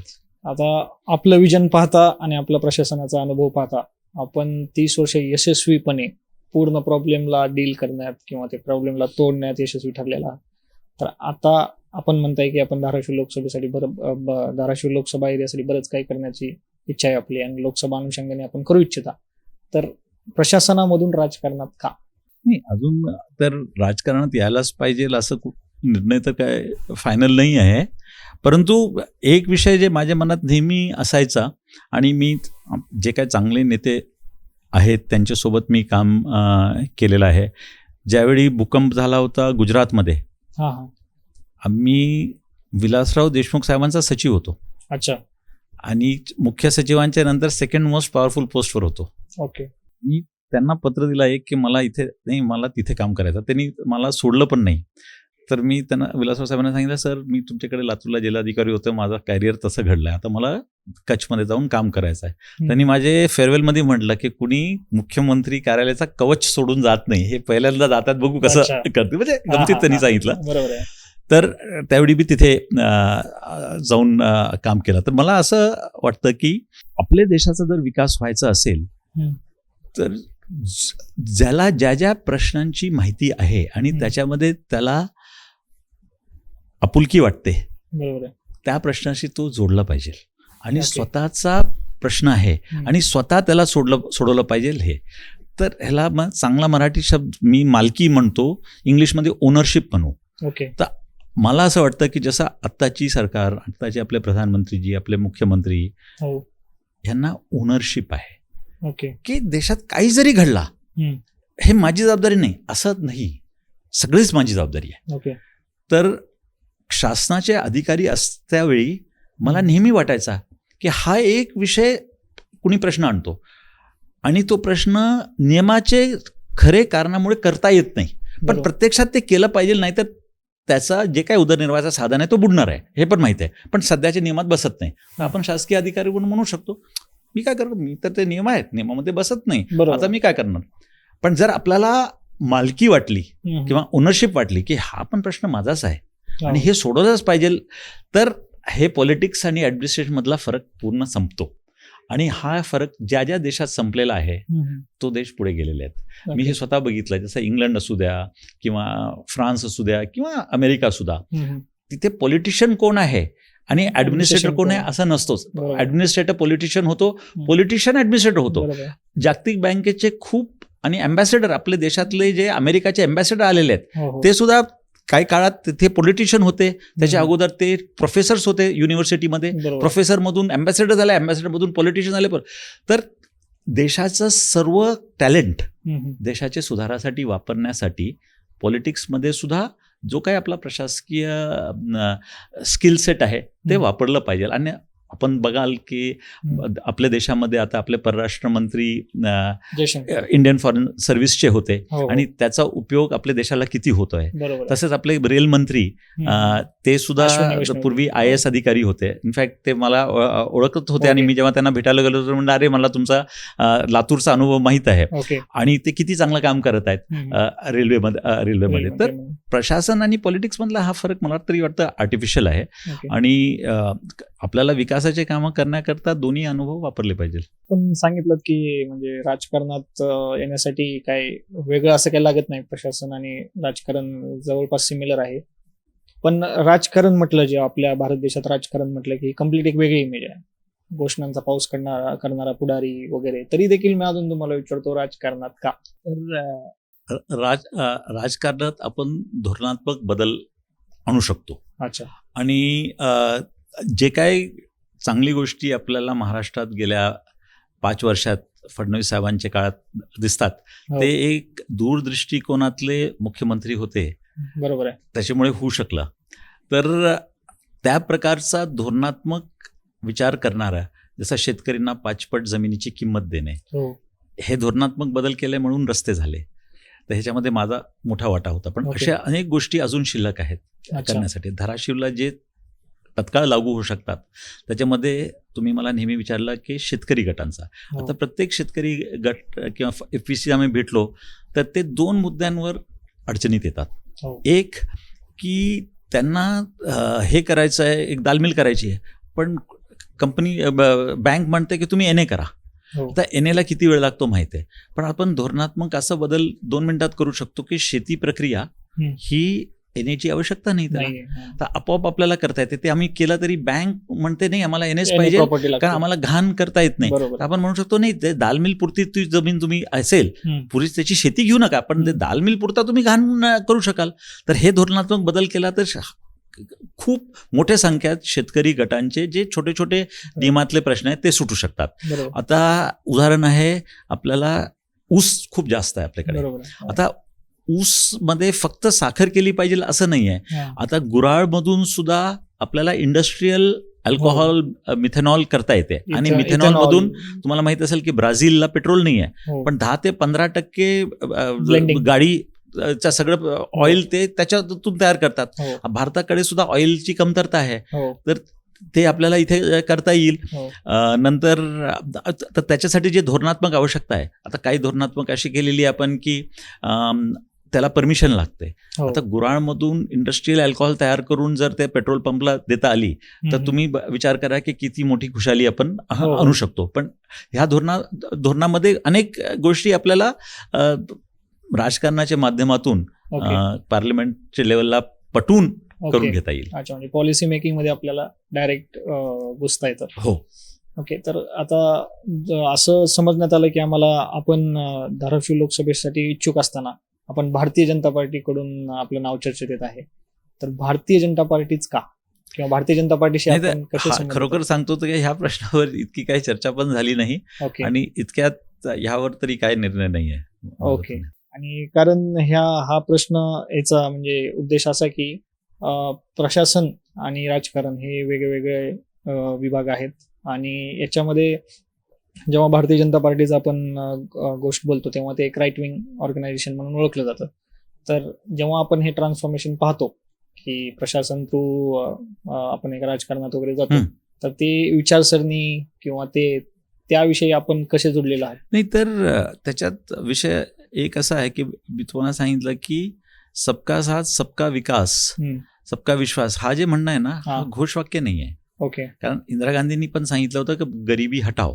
बरोबर. पण त्याच्यानंतर आपण बघाल की इतके दिवसात लेफ्ट ऑफ सेंटर मध्ये ज्या शासनाने काम केला सोशलिस्ट म्हणून, पण गरिबी तर नाही कमी झाली. बरोबर. पण गेल्या 10 वर्षात गरिबी आपली 15-16% पेक्षा कमी दरात आलेली आहे. तर याचा मेन कारण आहे की जे आपण बोलतो ते करून घेण्याची क्षमता.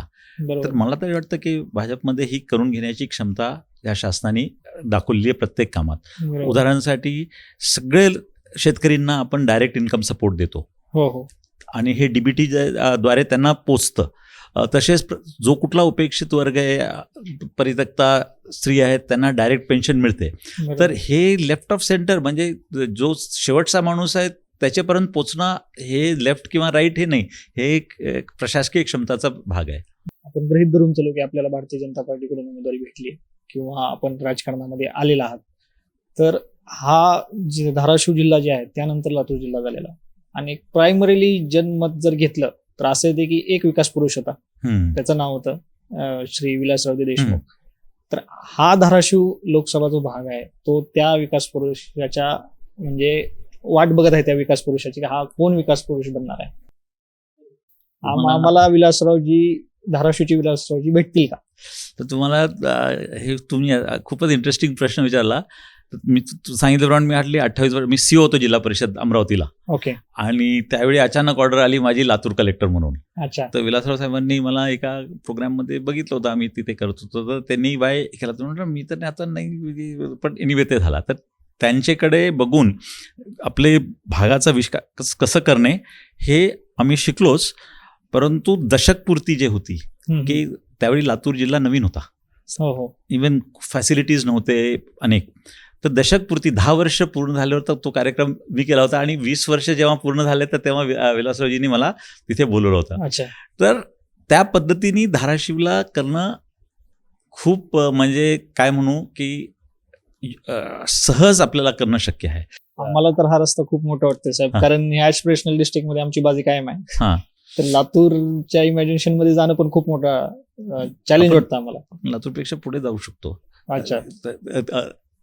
तेर सारखा आपल्याकडे ऐतिहासिक वारसा आहे. बरोबर. हे धाराशिव जे लेणी आहेत जैन काळातले, आणि यरमाळाच्या आपला देवळ आहे तुळजाभवानी, आपल्याकडे त्यांचं ब्लेसिंग आहे.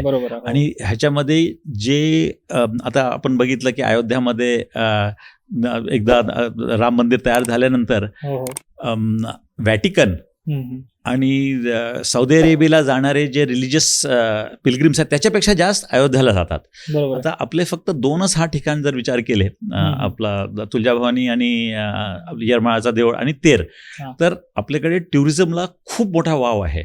आणि हा वाव आपला पर्यावरणाला नष्ट न करता आहे. कुठलाही काम आपण करायला गेलो मोठं तर पर्यावरण आपला खराब होतं. पण आता तुम्ही बघा, जेव्हा आपण तुळजापूरवरून वर येतो किती सुंदर दृश्य रामदारात धरण झालेलं आहे. तर तिथे पण एक चांगल्या प्रकारचा गार्डन हिल स्टेशन सारखा होऊ शकतो. कारण ह्या पूर्ण भागामध्ये रमणीय ठिकाणच नाही आहेत. मराठवाडा बघू, सोलापूर बघू, तर हे रिलिजियस पिलग्रिमेजचा वापर करता येतो आपल्याला. आणि मला तर नक्की कॉन्फिडन्स वाटतं की जे काही आपले स्वतःचे रिसोर्सेस आहेत धाराशिवचे, ते पुरेसे आहेत ह्या जिल्ह्याला आपले राज्याच्या एक पुढारलेला जिल्ह्यापर्यंत नेण्यासाठी. धाराशिवचा विकास मॉडेल एक इमॅजिनरी आपण सांगू शकाल तर कुठल्या कुठल्या, जर आपल्या मार्फत काय काय करता येईल, जर समजा आपल्याला. माझ्या स्वप्नातला जो धाराशिव आहे अच्छा, तो असा असला पाहिजे की आपण सुरू करू आपले तुळजाभवानीपासून. की हा जे मंदिर आहे हे शिवाजी महाराजापासून तर आतापर्यंत खूप लोकांना श्रद्धा वाटते. तर तिथे फक्त लोक येतात, दर्शन घेऊन जातात. पण तिथे राहण्याचे, जसं तिरुपतीमध्ये हजारो, तिरुपतीमध्ये दुसरं काहीच नाहीये, फक्त एक देऊळ आहे. पण हजारो कोट्यावधीचा तिथे रोजगार निर्माण होतो हम्म. आणि रोजगारातून लोकांना सुद्धा सुख मिळतो. बरोबर आहे. तर तो आपल्याला तुळजाभवानीचे आजूबाजूला करता येईल. हो. आणि पैसे पण आहेत, असं नाही की पैसे नाही आहेत. इवन तुळजाभवानी ट्रस्टमध्ये पैसे आहेत आणि शासनाकडून त्या डेस्टिनेशन डेव्हलपमेंट करण्याकरता टुरिझमला महत्त्व केलं आहे. आणि आपल्या जिल्हाधिकाऱ्यांनी जे डिस्ट्रिक्ट स्ट्रॅटेजिक प्लॅन तयार केलेला आहे त्याच्यामध्ये सुद्धा इथे रिलिजियस टुरिझम वाढवण्याचा आपला बरोबर. हे आहे. तर हा पहिला मुद्दा राहील. दुसरा आहे आपल्याकडे नलदुर्ग किल्ला आहे. हो. नलदुर्ग किल्ला पावसाळ्यामध्ये इतकं सुंदर वाटतं, पण लोक इथून हैदराबादला जातात हो. आणि तिकडे जातात, पण नलदुर्ग आपले एकदम जवळ असलेल्या हो. तिथे. तर तिथे आपल्याला ॲडव्हेंचर टुरिझम केलं पाहिजे. ओके. जोधपूरला जर आपण गेलो तर माझी एक स्वप्नाची इच्छा आहे की 100% ते करू आपण. लोक फक्त किल्ला बघायला येण्याचा तो तुमच्यासारखा जो काळ आलेला आहे आता, एज्युकेटेड सगळे जग बघितलं आहे, तर फक्त किल्ला बघणे आणि जाणे. आम्ही लहानपणी आमचे आईवडील घेऊन जात होते की हे ताजमहल आहे, त्याच्यामध्ये संतुष्ट राहत नाही, काहीतरी अनुभव मिळाला पाहिजे. बरोबर. तर जोधपूरमध्ये झिप लाईन केलेली आहे. ओके. तर झिप लाईनिंग म्हणजे मी सुद्धा सेक्रेटरी फॉरेस्ट होतो. हो. तर आम्ही जंगलामध्ये अनेक ठिकाणी केलं आणि तिथे एक कोट्यावधीचा उत्पन्न त्या आदिवासी मुलांना मिळतो. एक गोंदिया जिल्ह्यामध्ये एक वॉटरफॉल होता ओके. आणि वॉटरफॉल तसंही घाण होत होतं. तर आम्ही तिथले 15 मुलांना माउंटेनिअरिंगचे ट्रेनिंग देऊन रॅपलिंग वॉटरफॉलमध्ये करायला गेलो. ओके. वर्षाला त्यांना 1 कोटीचा उत्पन्न मिळतो. बापरे. इतके लोक येतात ते बघायला. तर तिथे म्हणजे रॅपलिंग, एम्प्लॉयमेंट जनरेशन आणि या गोष्टी. तर हे झालं. आणि हे कसं आहे, हे धाराशिव स्पेसिफिक आहे. ओके. नंतर येडशी आहे. हो. येडशीमध्ये एक छोटा अभयारण्य आहे आपला. हो. तर तो अभयारण्य अतिशय दुर्लक्षित आहे. बरोबर आहे. तो इतकं सुंदर आहे अभयारण्य. तिथे काळवीट सारखे आपले आहेत, ते लांडगे आहेत जे दुर्मिळ झालेले आहेत आणि अतिशय जुना देऊळ आहे. तर ह्या देवळ आणि वनस्पती याचा संरक्षण करून तिथे ट्रेकिंग, कॅम्पिंगचा हे करता येतं. तर हा झाला एक सेक्टर. सेकंड सेक्टर मी तुम्हाला ऑलरेडी सांगितलं होतं की आपल्याला जो वाटतो आपला डिसएडव्हान्टेज आहे, डिसएडव्हान्टेजला ॲडव्हान्टेजमध्ये आपण कन्वर्ट केलं पाहिजे. म्हणजे इथे ऊन खूप तापते, इथे बरीचशी जमीन अशी आहेत की जे उपजाऊ नाहीये, उत्पादक नाहीये.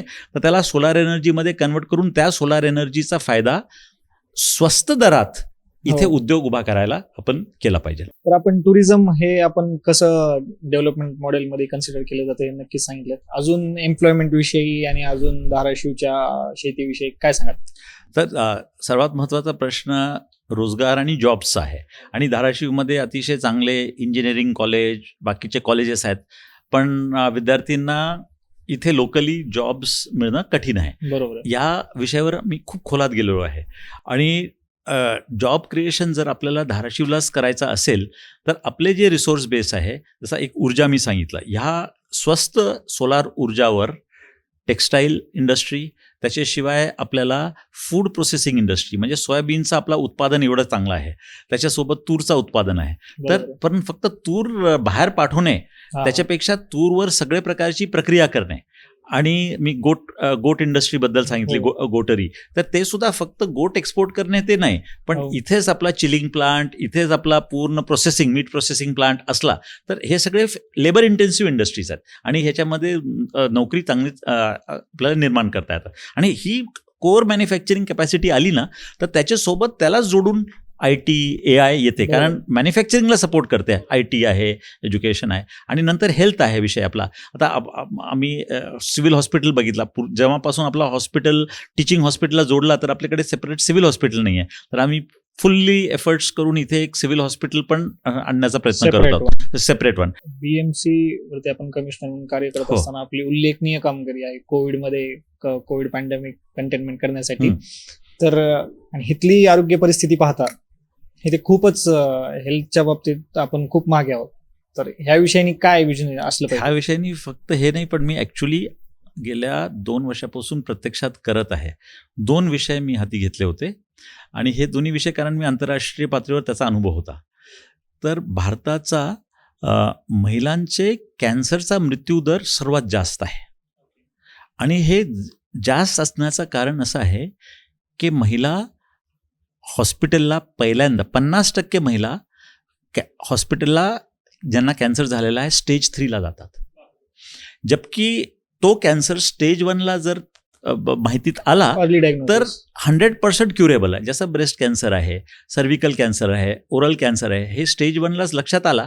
पण आपल्याकडे ते डायग्नॉस्टिक्स, प्रचार आणि थोडीफार जे काय आपला कल्चरल आहे की थोडा हिचक वाटते आपल्याला की हॉस्पिटलला जाणे, तर ह्याच्यामध्ये आम्ही सगळे महिला बचत गटात ते तुम्ही बघू शकता. आम्ही एक स्वयंसेवी संस्थांसोबत MOU करून ट्रान्सफॉर्म रूरल इंडिया फाउंडेशन सगळे महिलांमध्ये ह्याची की दरवर्षी आपली नॉन कम्युनिकेबल डिसीज, म्हणजे कम्युनिकेबल डिसीज कसं, जसं आता आपल्याला TB झाला किंवा स्मॉल पॉक्स झाला तर ते इमिजिएटली लक्षात येतो. बरोबर आहे. पण कॅन्सर कसं आहे की आपल्याला जरी झाला असेल तर लक्षात येत नाही, जोपर्यंत स्टेज 3ला होत नाही. आणि त्यावेळी गेलो तर आपल्याला तर ह्याची तपासणी, डायग्नॉस्टिक्स करणे, ह्याच्या आपण सुरुवात केलेलं आहे. हे खूप महत्त्वाचं आहे. आणि डायग्नॉस्टिक्स केलं तर आपला महिलांचे कॅन्सरचा दर, जे मृत्यूचा दर आहे, तो 8 ते 10% आणता येतो. ऑलरेडी आम्ही 100% तपासणी पण केलेत. ज्याच्यामध्ये स्टेज 2ला तपासणी करायचे ते बार्शीच्या हॉस्पिटलमध्ये किंवा आपले सोलापूरच्या हॉस्पिटल केले, आणि खूप कमी केसेस निघतात. पण तो स्टेज 1मध्ये धरले आपल्याला तर 100% ती महिलाला जीवनदान होत आहे. तर हा एक विषय आपण आरोग्याच्या दिशेने आलो. इथे जर काही एक्सटर्नल इन्व्हेस्टमेंट आणण्याची काही गोष्टी असतील तर ह्या माध्यमात म्हणजे ह्या ट्रॅकने आपण कसं करता? 3 महत्त्वाच्या गोष्टीबद्दल ज्याच्या मी ऑलरेडी काम करत आहे. पहिला आहे आपल्याला पुराचं पाणी, जे सरप्लस पाणी आहे कृष्णाचा, तो इथे आणलं पाहिजे. आणि त्याच्यामध्ये सर्वांचा सपोर्ट आहे. त्याच्यामध्ये फडणवीस साहेबांचा, आपले मुख्यमंत्री महोदयांचा आणि जागतिक बँकेचा सुद्धा. तर ही खूप मोठी गुंतवणूक आहे. आणि ह्या गुंतवणूकमुळे शेती परत एकदा चांगली सिंचित शेती होऊ शकते, कारण आपल्याला 25% पण सिंचनाखाली क्षेत्र नाही आहे आपला. तर हा पहिला गुंतवणूक झाली. दुसरी मोठी गुंतवणूक मी परत रिपीट करतो की सोलार एनर्जी आपल्याला केलीच पाहिजे. आणि तिसरी आहे टेक्स्टाईल, तो असू शकतो किंवा टेक्निकल टेक्स्टाईल असू शकते किंवा IT आणि AI. ह्या प्रकारचे इंडस्ट्रीला जास्त इन्फ्रास्ट्रक्चर लागत नाही. उदाहरणासाठी कुठलाही आता मोठा शहर जो आहे, जो बँगलोर असू द्या की पुणे असू द्या, त्याच्यामध्ये इंजिनियरचा कॉस्ट जो आहे तो खूप जास्त झालेला आहे. आता तुमचं उदाहरण तुम्ही बघा की तुम्ही इथे राहून कमी ह्याच्यात चांगला उत्पादक काम करू शकता. तेच तर तुम्हाला पुण्यात राहायचं असेल तर तुमचा येण्या जाण्याचा खर्च, फ्लॅटचा खर्च, आणि तो जर मुंबईत असेल तर अजून 10 पट वाढवा. तर पण सर्व्हिस तर तुमची तीच आहे, कारण इंटरनेट आता आपल्याकडे सगळे ठिकाणी पॉवरफुल झालेला आहे. तर ह्याचा उपयोग आपण करून ज्या सर्व्हिसेसचे दरडोई कॉस्ट खूप वाढलेले, अनकॉम्पिटेटिव्ह झालेले आहेत मुंबईमध्ये, ते आपण Tier 2 शहरात, म्हणजे धाराशिव किंवा तुळजापूर सारखे शहरात आपल्याला आणता येईल. हे माझा विजन आहे. आणि एक सर्वसामान्य प्रश्न म्हणजे जर यदा कदाचित म्हणजे चांगली गोष्ट झाली आणि आपल्याला लोकप्रतिनिधी म्हणून आम्हाला पाहायचं झालं इथे, तर आपला आवाज जेव्हा संसदेत वगैरे जाईल आणि जेव्हा इथले प्रश्न वगैरे संसदेत वगैरे पोचतील, त्याच्या प्रश्न पोचण्याच्या आधी आपल्याला पूर्ण डिटेल नॉलेज आहे ह्याची आम्हाला एक चांगली गोष्ट वाटते. आणि दुसरा विषय म्हणजे इथं जेव्हा काम करत असताना, लोकप्रतिनिधी म्हणून काम करत असताना कनेक्टिव्हिटी बनवून घ्यायची, हा एक मोठा चॅलेंज आहे. इथे लोकप्रतिनिधीविषयी इथली इमेज जी आहे ती पूर्वीचे जे खासदार होते किंवा जुने खासदार होते त्यांच्यामध्ये एवढी चांगली नव्हती. आता हळूहळू जसं इंटरनेट येत आहे, कॉल्स येत आहेत, तसे लोकप्रतिनिधीची इमेज चेंज होते. तर जेव्हा आपण एक लोकप्रतिनिधी म्हणून असाल तर कसे असाल, कनेक्टिव्हिटी मार्फत किंवा आमच्या जनसंपर्कामार्फत कसे असतात? नाही, जनसंपर्क तर खूपच महत्त्वाचा. मी प्रशासनाच्या काळामध्ये सुद्धा म्हणजे अजून सुद्धा सचिव वने होतो, तर आम्ही जवळपास 25 गावांचा पुनर्वसन केला. इव्हन साधारण गावातले आदिवासींनी जरी मला फोन केला, त्याचा नंबर मला आज सुद्धा सेव्ह आहे. आणि त्यांनी फोन केला तर मी दुसऱ्या वेळी त्यांना नावाने बोलू शकतो की असं प्रश्न आहे. तर प्रश्न सोडवण्यासाठी आपण लोकांचा जनसंपर्क असलाच पाहिजे. आणि कुठल्याही प्रश्नांचा ॲग्रिगेशन आपल्या डोक्यात केलं पाहिजे की एका व्यक्तीचा एक प्रश्न सोडवताना त्याच्या मागचं मूळ काय आहे, का तो प्रश्न परत परत काय येतो. बरोबर आहे. एकाचा सोडवल्यामुळे सगळ्यांचा सुटला नाही तो. तर असे दुसरे पण लोक जे आपल्या समोर आले नाही, तर तो धोरण काय आहे ज्याच्या चुकीमुळे असे लोकांना पुढे यायला लागतं, तर ते सोडवलं पाहिजे. आणि ते आम्ही आतापर्यंत प्रयत्न केलेला आहे. भूसंपादनाचा विषय तुम्हाला सांगितलं की धाराशिव असू द्या, लातूर असू द्या, हजारो शेतकरी ज्यांचे जमिनी भूसंपादित झाले होते कमी किमतात, ते कोर्टात जायचे आणि किंमत वाढून घ्यायचे, पण शासनाकडे पैसे नसायचे. तर आम्ही ठरवलं हे करायचंच नाही. डायरेक्टली त्याला जी किंमत कोर्ट 5 वर्षानंतर देईल त्या बरोबर. आजच त्याला प्रॉमिस करायची बरोबर. आणि द्यायची, तर तोही खुश, शासनाचा प्रकल्पही खुश. तर हे बरोबर. धोरणात्मक बदलमुळे करू शकलो. बरोबर. तर तसंच एकाचा प्रश्न जर माझ्याकडे आला तर त्याच्या मागे धोरण कुठले बदलता येईल, तर त्याच्यासारखे इतर कॅटेगरी अच्छा. मधले पण जे आले नाही आपल्याकडे हा. त्यांचाही प्रश्न आपोआप सुटू शकेल, हे बरोबर असं आहे. सोल्युशन काढलं. आणि धाराशिव च्या बाबतीत बोलायचं झालं तर आपण सोलापूरमध्ये आपला निवास होता, आपण लातूरचे जिल्हाधिकारी होता, तर इथला डायरेक्ट जनसंपर्क आपला कसा होता, कशा पद्धतीने झाला? नाही, बार्शी तर एक आहे जो आपले सोलापूर जिल्ह्याचा भाग आहे हा. आणि तिथे पण आमचे नातेवाईक आहे. आपल्याला थोडासा मी पर्सनली सांगणार नव्हतो, पण ठीक आहे. हा. आपले जे स्वातंत्र्य सैनिक होते छन्नूसिंग चंदेले, ओके. जे आणि आशिव गावात ओके. जे देवीसिंग चव्हाण, हा. हे छन्नूसिंग चंदेले माझे आजोबा होते, ज्यांनी फ्रीडम फाईटमध्ये सहभागी केले. ते सोलापूरचे होते आणि तिथेच आमचे माझे आई वडील स्थायिक आहेत. आणि आशिव गावात जे देवीसिंग चव्हाण होते ते पण स्वातंत्र्य सैनिक होते, आपले हैदराबाद मुक्ती संग्रामात हो, ते हो. सहभागी झाले होते. आणि पहिले कॅबिनेट कन्नमवार जेव्हा मुख्यमंत्री होते त्याच्यातले राज्यमंत्री होते ओके. आशिव गावाचे. त्याचं पुनर्वसन मला पूर्ण करण्याचा मला एक अच्छा. काय म्हणू की एक चांगली संधी मिळाली. आशिव गाव पण भूकंपात होता. हो, हो. तर ते देवीसिंग चव्हाण सुद्धा माझे बहिणीचे फादर इन लॉ ओके. सासरे आहेत हां. त्यांचे. हा. तर असं करून आमचा इथे तसं संबंध खूप आहे. ओके, म्हणजे आपण आणि- इथले पूर्ण नातेवाईक देखील ह्याच भागातले आहेत आणि बिलकुल. आपण हा. म्हणजे आणि धाराशिव तुझ्या भवानीचे दर्शनासाठी मी 5 वर्षापासून असताना दरवर्षी ओके. आम्ही येत होतो. ओके, चालेल. नक्कीच आपला प्रशासनामधला अनुभव पाहता एक प्रशासकीय अधिकारी एक राजकारणामध्ये येऊन राजकीय नेत्याची परिभाषा बदलेल याचा आम्हाला कॉन्फिडन्स आपल्यातून दिसून आलेला आहे. तसेच जर आपण लोकप्रतिनिधी म्हणून जर धाराशिवसाठी काम कराल तर नक्कीच आम्हाला वाटतं की आपल्याला प्रॉब्लेम शोधण्यात इंटरेस्ट आहे, पण एकदा प्रॉब्लेम भेटल्यावर डायग्नोसिस तर आपल्याकडे ऑलरेडी आपल्या म्हणजे पद्धतीमध्ये अतिशय चांगलं सांगितलं तुम्ही. हां. ऑलरेडी आहे. हो. तर फक्त आपल्याला प्रॉब्लेम शोधायचे तर आपल्याला डायग्नोसिस ऑलरेडी माहिती आहे तुम्हाला, हो. म्हणजे त्यांचं ट्रीटमेंट माहिती आहे. डायग्नोसिस करण्यासाठी लवकर कसे शोधता येतील, प्रशासनाकडून काम कसं करून घेता येईल. आजकाल प्रशासन आणि राजनेत्यांमध्ये बरेच आपण संघर्ष पाहतो. तर ह्याविषयी आम्हाला असं नक्कीच वाटतं की आपण एक योग्य आहात, म्हणजे योग्य व्यक्तिमत्व आहात जे ह्या ऍस्पिरेशनल डिस्ट्रिक्टच्या ब्रॅकेटच्या बाहेर आम्हाला घेऊन जाईल, एम्प्लॉयमेंट जनरेट करेल, युवकांना एक उद्योगधंदे इथं उभारलेले दिसतील, शेतीविषयी जोडधंदे दिसतील. तर याविषयी खरंच आम्ही उत्सुक आहात आपण कशा ह्या पुढचे पावलं कसे राहतील. आणि जर आपल्याला इथले कॅन्डिडेटशिप भेटलं लोकसभेचं तर आपण पॉलिटिकल आपला गेम प्लॅन कसा असेल, आपण कुठल्या पद्धतीने आपण एन्काउंटर करणार आहात, कुठल्या पद्धतीने इथल्या लोकांचे कनेक्ट वाढवणार ह्याविषयी नक्की चर्चा करू. सर, या स्वराजपत्र आणि धाराशिव 2.0च्या पॉडकास्टवरती आल्याबद्दल खूप खूप धन्यवाद. मी एकच शेवटचा सांगतो की राजकारणात आलो की नाही आलो, परंतु आपलं विकासाचं काम प्रशासन आणि इतर मार्गातून आपण सुरूच ठेवूया. बरोबर आहे, म्हणजे तुमचं विकासाचं काम चालूच आहे ऑलरेडी. तुम्ही खूप मोठ्या प्लॅटफॉर्मवरती आहेत. त्याच प्लॅटफॉर्मवर असताना देखील धाराशिव सारख्या छोट्या जिल्ह्यावरती आपण नजर ठेवून आहात. इथला विकासाचं एक मॉडेल आपण घेऊन चाललेला आहात. याविषयी आम्हाला खरंच म्हणजे काय म्हणतात उत्सुकता, आम्ही तर उत्सुक आहातच आणि शिवाय आभारी देखील आहे. धन्यवाद. थँक्यू.